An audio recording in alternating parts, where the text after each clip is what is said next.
I was like, I think it finally died down. And then we went outside and it was like, no, it's just regular now. It's not pouring from the heavens. It's kind of BS. You're in for a treat.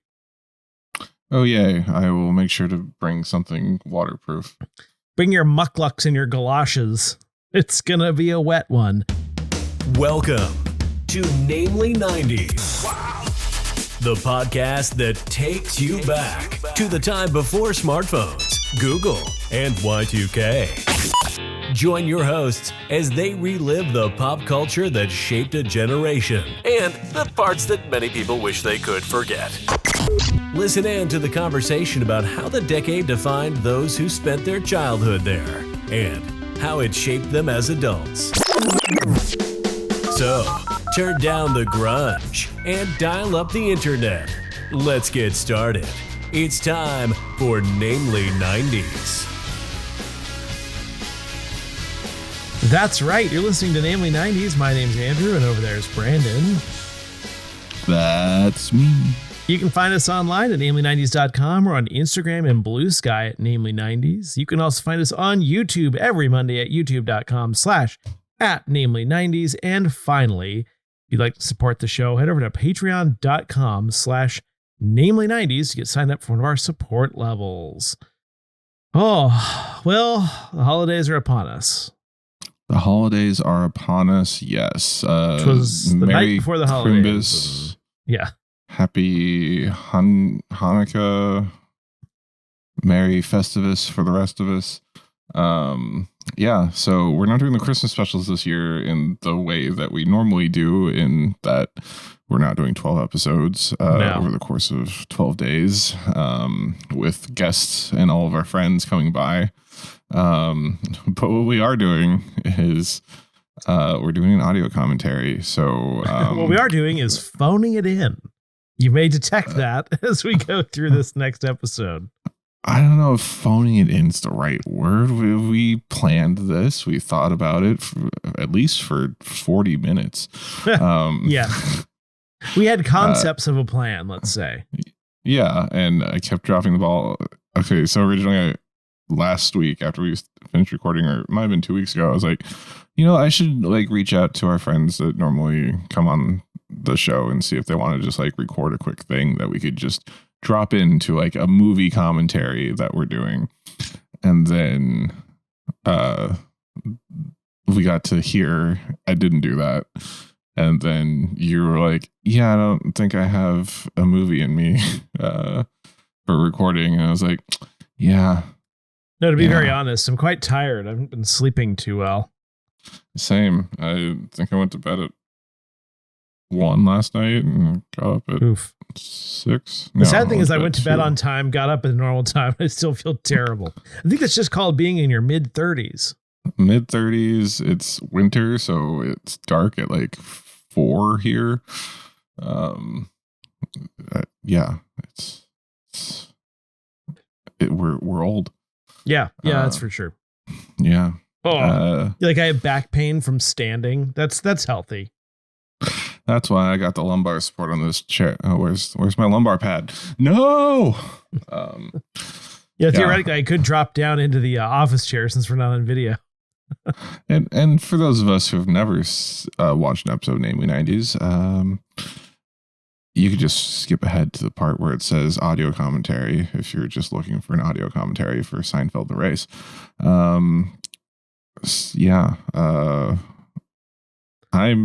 We're going to be watching season 6, episode 10 of Seinfeld. This is the second episode of Seinfeld that Andrew's been forced to watch. I've watched more than one episode of Seinfeld.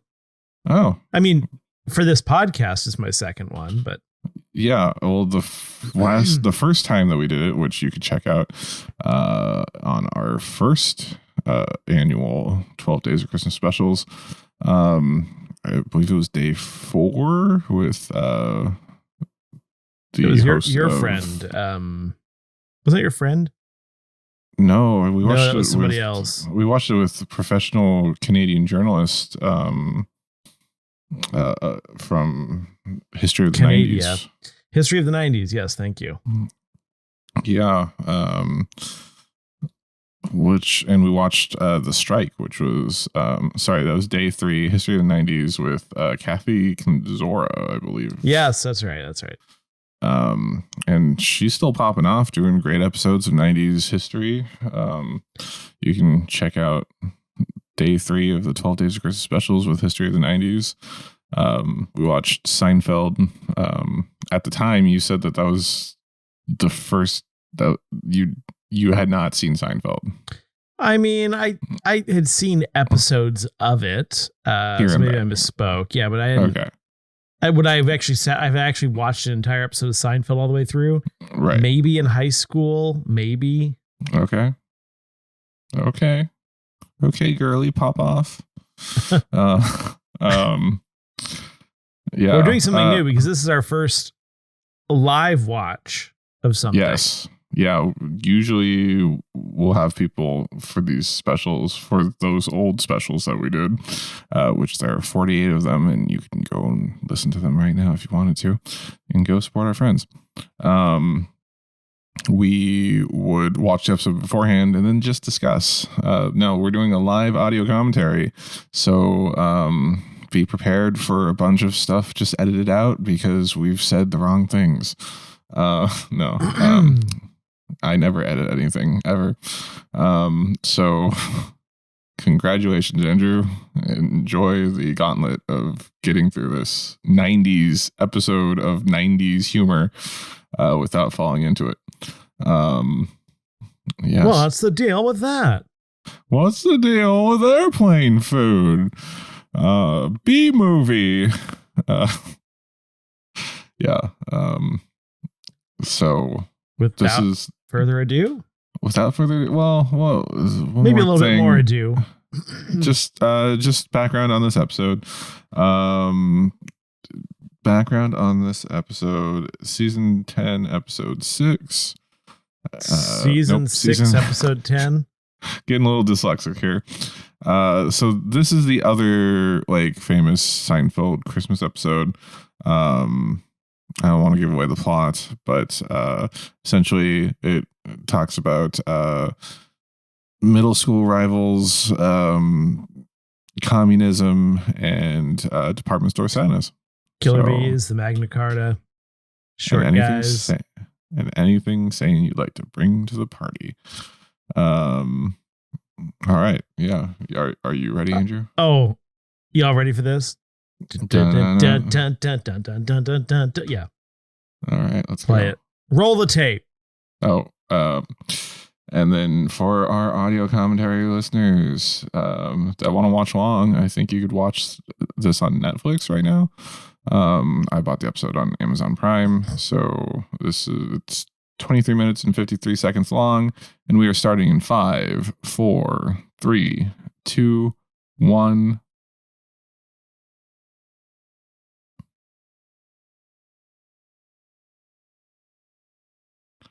So you remember the whole I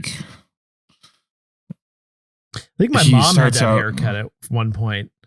It does look like your mom's haircut. Yeah, you know how it is. They always start with the stand up, quote unquote stand up. Yeah, it's the fake laugh. It's always fun.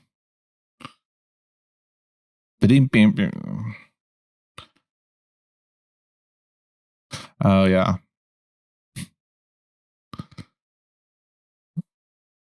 So I remember this episode being advertised a lot on TV because this was he did the American Express card stuff, and then I think they redid the race for that, and he did a lot of Superman collabs. I have no recollection of any of this.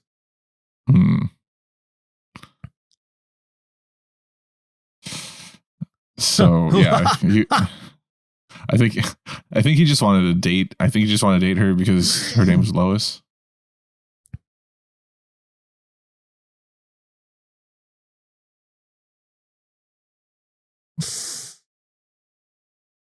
Ooh. A lot of food service people not giving him food in this show. that a New York thing? It must be like denial of service.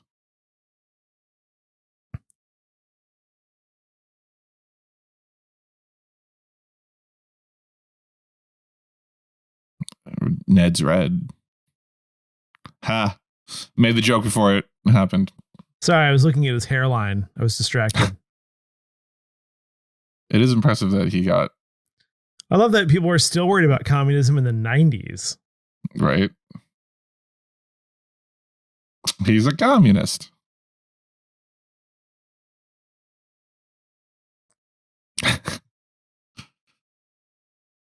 And of course, George finds love in a communist. Yeah, there you go. Yeah. I guess this was only like 2 years after the fall of still the wall. though. Yeah.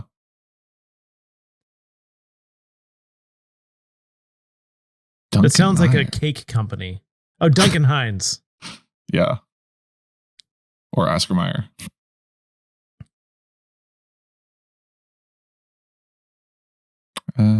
High school. They had them all line up. I didn't know where that was going.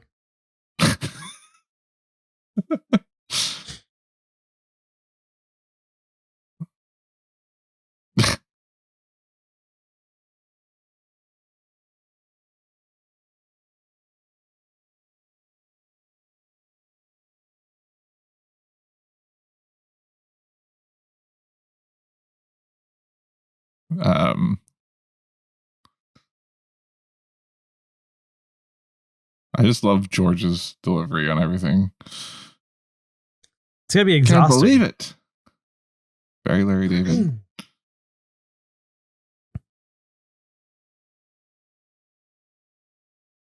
It is kind of funny that the people watching this or listening to this regularly without the episode would just hear us randomly commentating with a bunch of dead air in between. True.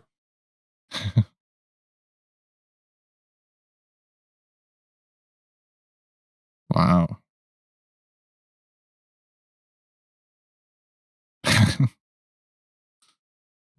So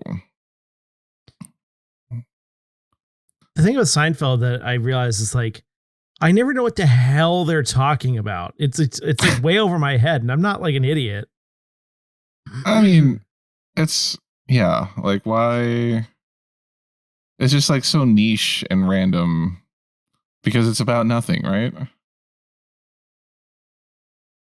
Really, every show is, in a way. True, but this is the one that was like, we are nothing. Oh wow! Also, that wig that she's wearing. Yeah. Wow. It looks like she dyed her hair when she was on the run with Jason Bourne or something, you know? You always like dye it in the bathroom and cut it. That does look like Julia Stiles' hair from whatever Bourne movie that she was in the second time. Now, is this the same boyfriend that Phoebe had in like in Friends where she had a communist? You mean the guy who was stationed in Minsk or whatever? Oh no, that was Hank Azaria. Yeah. No, this looks like a cross. No, the psychiatrist guy. Yeah, that was Fisher Stevens. This is like a combination of Hank Azaria and Fisher Stevens, actually, which is what every dating guy in the 90s apparently looked like. The goatees and the glasses. Look at those Anthony Edwards glasses. And your mom's hair on the men. Yeah. No, my mom's hair wasn't bad. Like not that bad. No.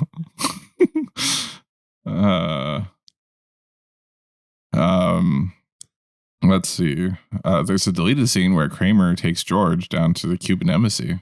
Oh no, I imagine that's very not racist. Yeah.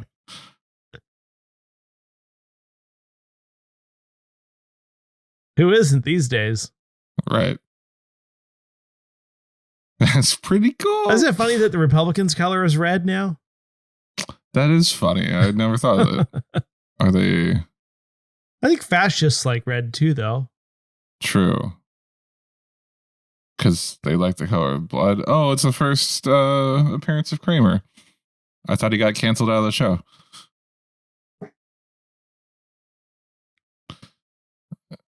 Coleman Department Store Santa. Whoa. And what's that actor's name? I don't remember, but he's no one can ever resist bringing a little person into the show. Yeah, especially around the Christmas time, they just can't resist. It's worse than the monkey. Not worse because like I'm just saying like it's such a gimmick. They always do it. It's cringy. I feel like he played him. Oh, so he played Mickey Abbott on Seinfeld. Oh, okay. So, yeah, he's like a established friend of Kramer. Oh, okay, I didn't realize that. But at the same time, of course, he was. Of course, he was the elf helper.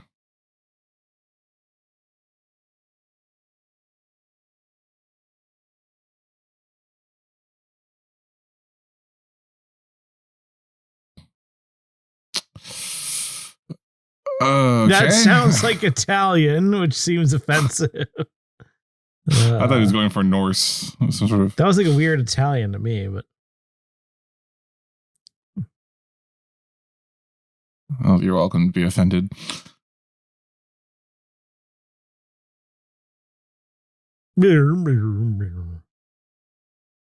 Oh, look at that computer. Oh, it's what's her face? Vicki Lewis. Nope. No idea. She was on news radio. With Andy Dick. Yes.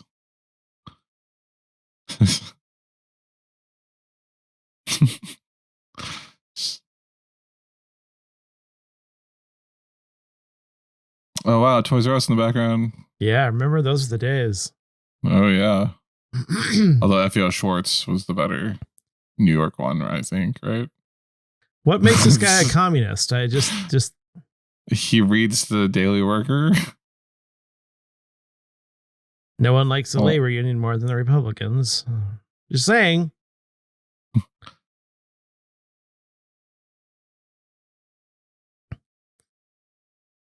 What? In communist Russia, shirt owns you.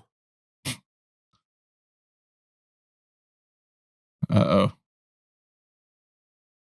Oh, he's going to convince him to unionize. Ah, yes. Huh.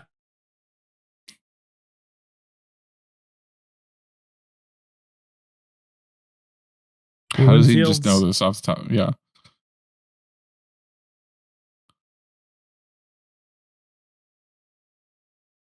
Who is this guy? He sounds familiar. Right? I've got some literature. Okay, that's funny.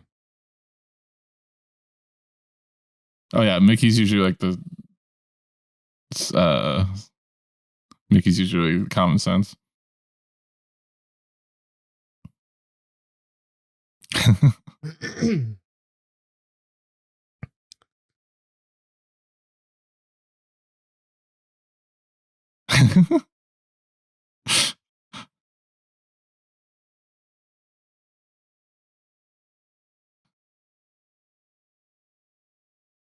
Wow.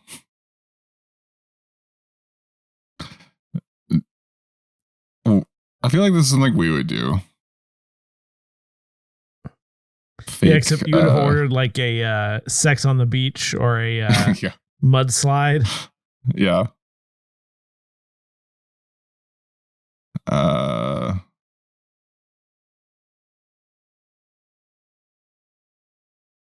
Let's see.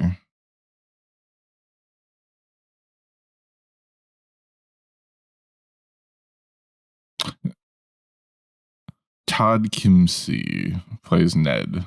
I'm a comedian.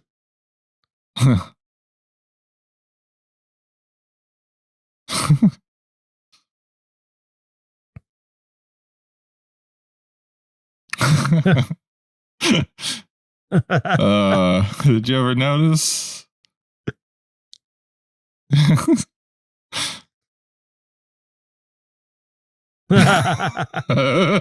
Nice bald joke. Oh yeah, it's the 90s.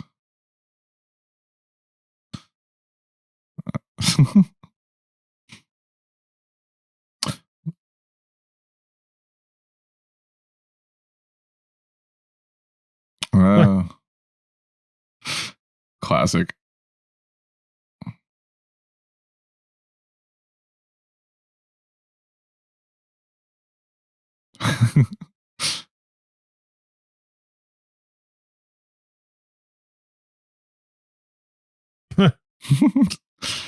Construction joke.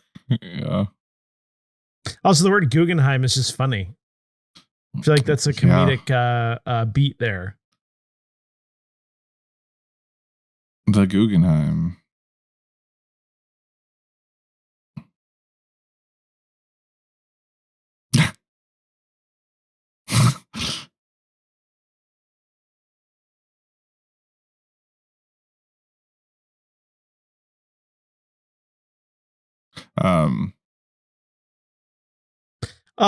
Why is everyone yelling? Everyone's yelling. Is the mic far away? Yeah. I mean, it is it is the recorded in front of a live audience thing.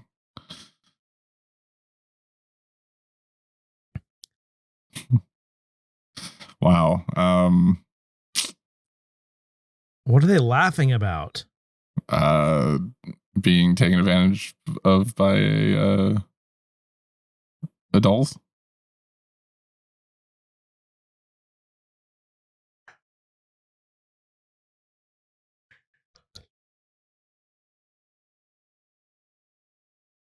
Wow.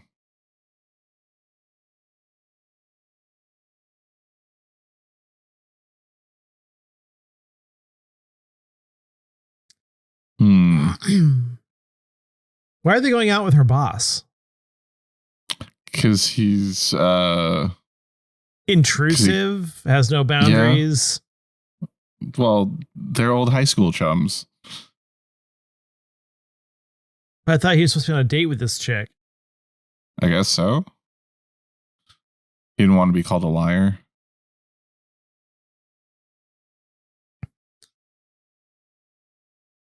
Wow. They really went for that in the middle of a Christmas episode. Aren't they all Jewish? Kramer isn't, okay. But he celebrates Festivus. Not saying they can't celebrate Christmas. Yeah. But it's just funny for this type of show. I think George... Maybe it's just Jerry. I think it's just Jerry. Oh, okay. Uh-oh.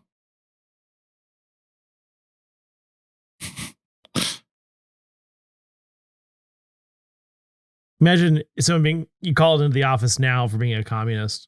I mean, it might still happen in the Midwest. Only if you work at Chick-fil-A or something.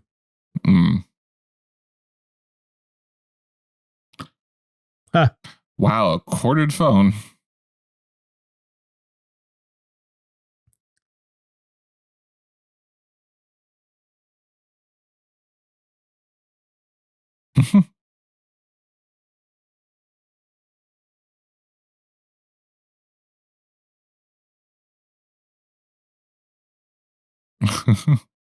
If you could see me on video blinking without a change in my facial expression. Classic. Boy, communist jokes are not funny anymore. No. Too topical.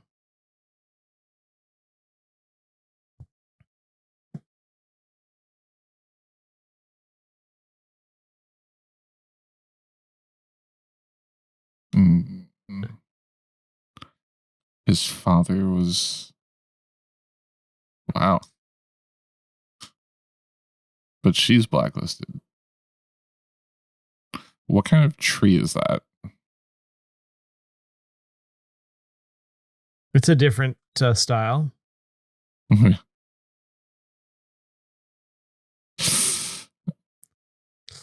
You know, oh man, that is an Asian person, I believe, playing it, but it's still just wildly offensive. Right? Wasn't he the delivery man too? Yeah, he was.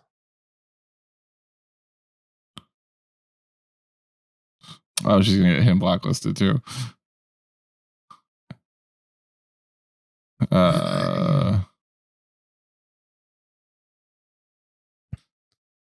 Oh God.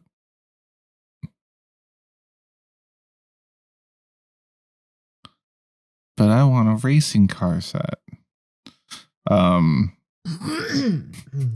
So Elaine's boyfriend was in an episode of 24.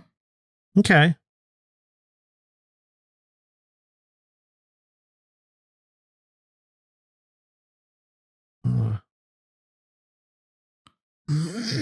Is this set in the 70s or 60s? 50s? McCarthy? This is wow. This is a laugh riot.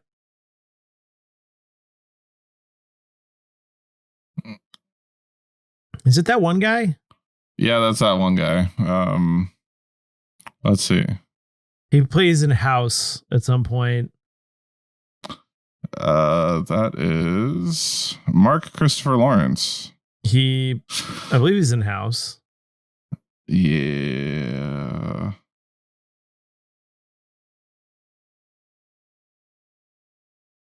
Wow. What? No, he can't.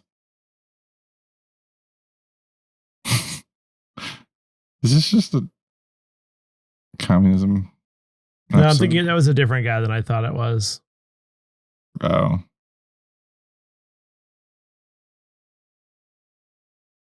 Oh, he was in Black Jesus.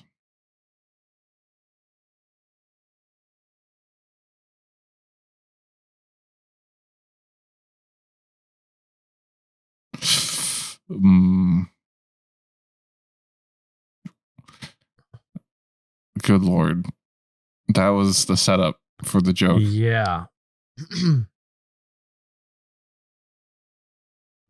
Oh, is this supposed to be like the owner of the Yankees? Yeah. George Steinbrenner. Yeah. But it's not, it's just the back. It's always so bad when it's the back of someone's head. Yeah. I think they played off of it. Also, the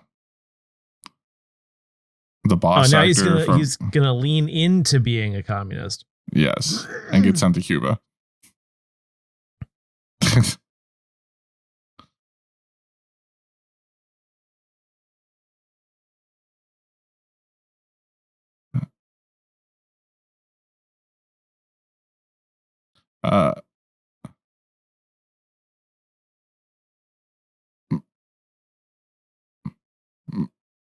Mark Christopher Lawrence played Big Mike on Chuck.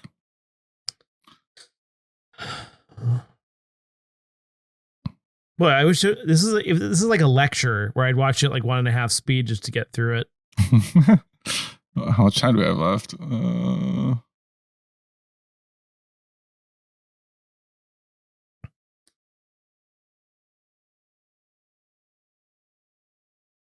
Communism. Oh my gosh.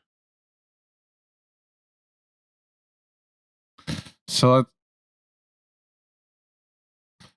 would this be like the two of us running in a race right now? Yeah, except I could run 2 steps and then face plant. So you're Jerry.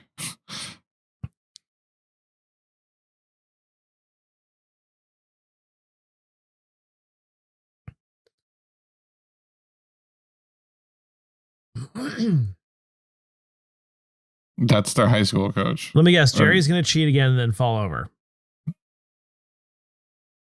He's always going to cheat again. But no one's going to see.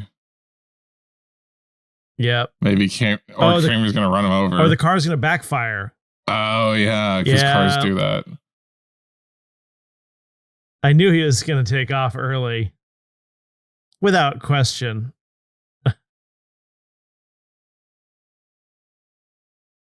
Boy, he is not athletic. I mean, I shouldn't be talking, but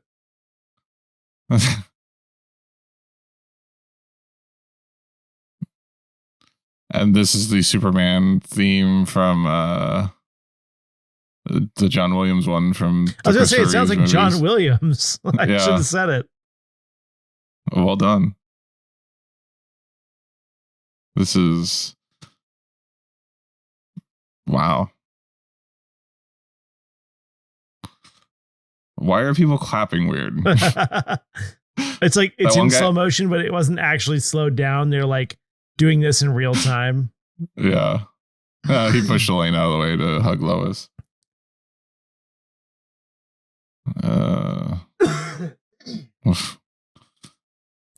He pushes the coach or whatever. Yeah.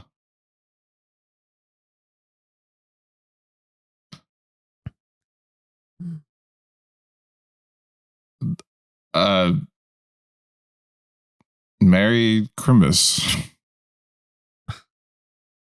Well, that. Oh. I think that's Fidel Castro.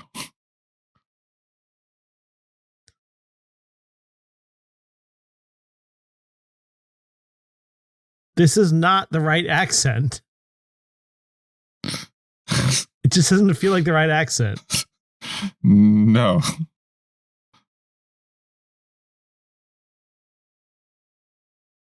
Is he Turkish? What?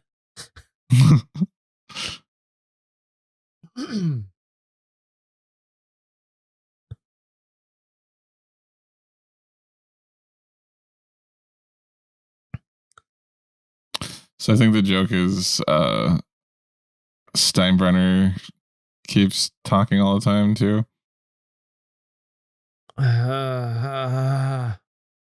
Wow, this has cemented my opinion that Seinfeld is nearly unwatchable. That was not. There wasn't a really any beat in that I found funny whatsoever. I felt like we laughed at one point. I think it was when George was ramping up when he ran into Jerry and yeah, Duncan. I think the bald spot situation was kind of a little bit funny. And the so observational humor, huh? Isn't that what everyone's doing these days? I mean, this is a legendary show. Mm-hmm. It's a legendary comedy. The second best Christmas episode. Oof, maybe they just don't excel at Christmas episodes. Possible. Well, Festivus. Whoa. I recall you liking Festivus enough to the fact that you said, yeah, I would watch another episode of Seinfeld. Yeah, and then I did, and I hate it. I know there are funny episodes. This was not good. This was not. If it's supposed to be a comedy, it should at least be a little funny in it, and it wasn't. It's all situational. Well, yeah. I mean, communist jokes. The communist jokes fell flat. 30 maybe back years then, later, sure, but oof. Even like 30-year-old communist, 20-year-old communist jokes 30 years later. Yeah, they don't translate. Yeah. You show that to a zillennial, they would just look at you like, what? What's a communist? That is a good point. What would Zillennials, Zoomers, and Gen Alpha think of Seinfeld? Because also, by the way, the whole double dipping thing. I know like Seinfeld invented double dipping, but or coined a term. But before Seinfeld, did people watch other people dip chips in salsa and were like just cool with it? Yeah, it became a faux pas when they mentioned it. They didn't have a double dipper. I'm sure they didn't have a word for it. They'd be like, "Can you not dip your chip twice? It's disgusting." Yeah. What did you think? I mean, I don't know the etymology of double dipper, but I think it came from Seinfeld. It must have come from Seinfeld, or at least to the extent that we use it. When people claim that the punch card thing came from Seinfeld, where you like buy 10 things, get the 11th free or whatever. That was the episode we watched. Oh yeah. Yeah. Cause yeah. I mean, but loyalty programs existed long before that, like the whole green stamps books or whatever. I guess so. Yeah. But did they have the punch cards? Well, it's all a version of the same thing. Right. I feel like they were invented at the Seattle coffee stand, personally. Starbucks? No, I mean, I grew up with like the coffee stands rather than the Starbucks. My parents didn't like Starbucks. Starbucks doesn't have punch cards. They have a loyalty program now. True, but that's newer. But I'm saying, like, back in the day, it was like my mom would go get a coffee and they would give her a stamp on the stamp card. And that's where I encountered it. See, where I encountered it first was Port of Subs. Oh, yeah. It's a very Pacific Northwest thing to do. True. I don't even know if they still exist anymore. I feel like they do. I think there's still that one Port of Subs on like 130 or 128th by the Fred Meyer and the Jack in the Box. Yeah. And the McMinimans. Yes. Whatever the Safeway is now. Yeah, Sprouts. Oh, interesting. Sprouts. Yeah, so that was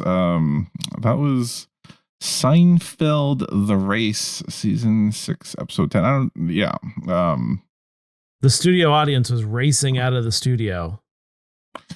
Renee Props played Lois. Best known for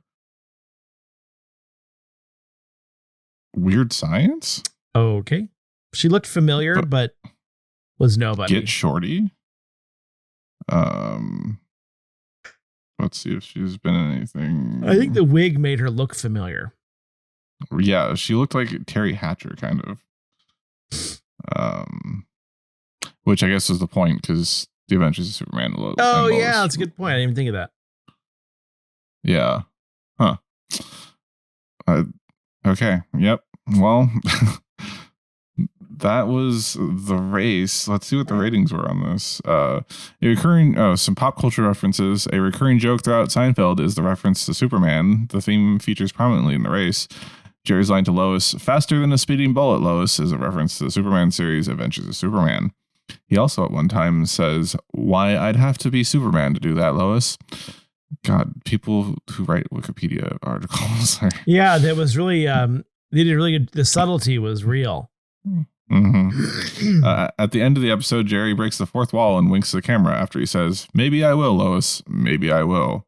This is the first and only instance of breaking the fourth wall in the series, excluding the retrospective, the highlights of 100, and the Chronicle.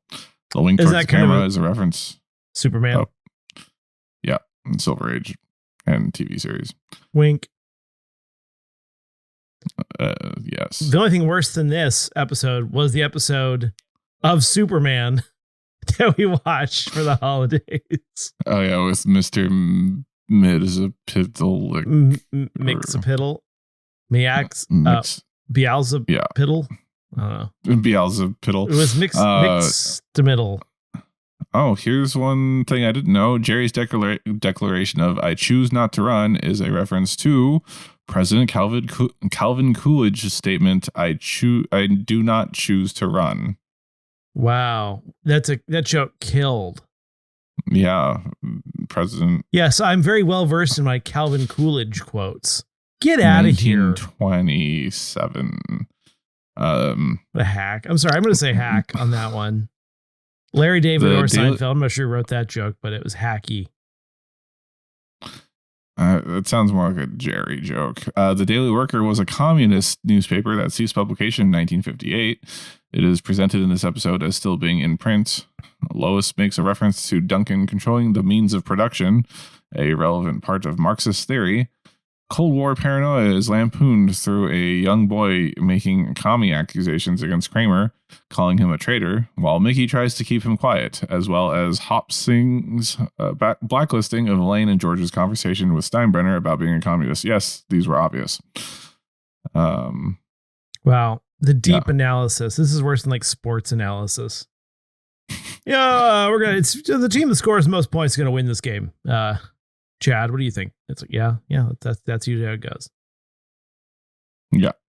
The phone conversation between George and Natalie was ad-libbed by actor Jason Alexander, who performed almost completely different versions of the conversation in each of the scene's several takes. That's fun. Yep.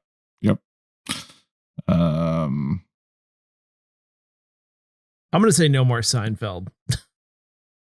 Yeah. Well, because you remember our little theory about in the 90s, you were either a Seinfeld person or a Friends person. Yeah, I think the difference is that this is going to get people are going to disagree with me, but I think the difference is that there were like jokes in Friends that were funny. Like, I realize that Seinfeld is the quote unquote smarter show, but like, I want my jokes to be funny, not thought provoking. I therefore consider them not to be jokes at that point. You know what I mean? True. But I mean, there's a limit. There's like Big Bang Theory, brainless, bad jokes. But I truly have no idea. Like, there were times during the episode where I didn't know what they were talking about. And I'm pretty with it. You know, like I can kind of understand. Granted, we were talking over it, but like, that's been my complaint of Seinfeld. They're making these like jokes and quips that it feels like they're inside jokes that I'm not privy to. Fair. I mean, I don't know if it's because I've watched more episodes of Seinfeld or just am wired that way, but I've followed along all right. I feel like I have to laugh just because everyone else is laughing. Otherwise, I look like a dunce. You know, that's what a laugh track is for. Yeah. But it's okay. You know what? Yeah. You don't have to like stuff. Like, I know the joke is I don't like anything that people like when it's popular, and then later I go back and like it. And that's generally true. I could not say that that's true for Seinfeld. I don't think it's funny. I'm sure there are funny moments. This was not an episode I haven't seen this episode in a long time, but like just watching this episode, I'm like, I see where they were making the jokes. It should be more obvious. Were they funny? No, I mean, a whole episode dedicated to communist jokes is not going to be funny. Maybe it was funny then, sure, because the people watching it like remember the Red Scare, but we don't remember that. Yeah. Oh, spicy. Yeah. We grew up in a time where it was like, what is the USSR and why is it on a map of the world? Now, in like 30 years, there's going to be some show making trans jokes, and people are going to be confused by it 50 years in the future because they're going to be like, what? You know what I mean? If only. Yeah. Yeah. Just like how going back and watching Friends. Fat jokes and homophobia. Mm-hmm. All classics. Yeah, so that's our holiday message this year. I lost it. I was either communism jokes or fat jokes and homophobia. Indeed. And that might be a clue for what's coming up next week, because either we're going to have a second part of this Christmas special, or we'll miss a Monday for the first time in 5 years. Well, I thought we talked about recording something when you're here. Probably just do that. Right. But I also have to then edit it and upload it during the week of Christmas. It's good for you. You are going to burn in hell. No, we could shoot it and edit it and upload it at your place because you have better internet.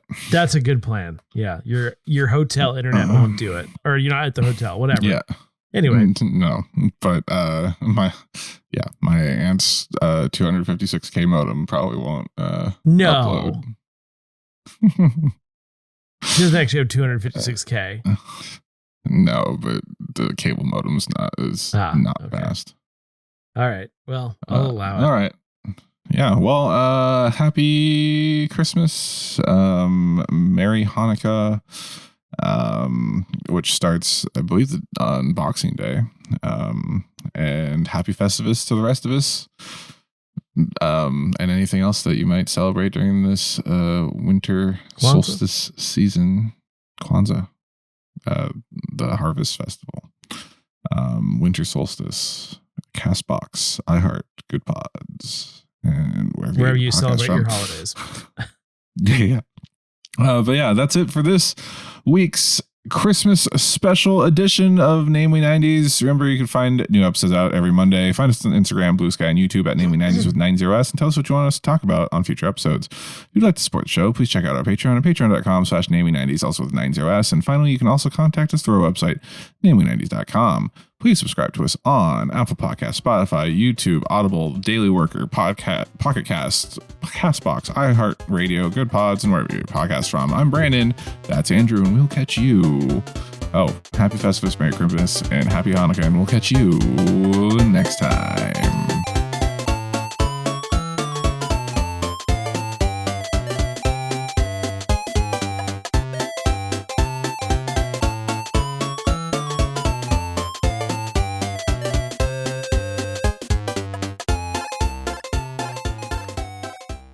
I now feel awkward because this is a comedy podcast and nothing we said was funny.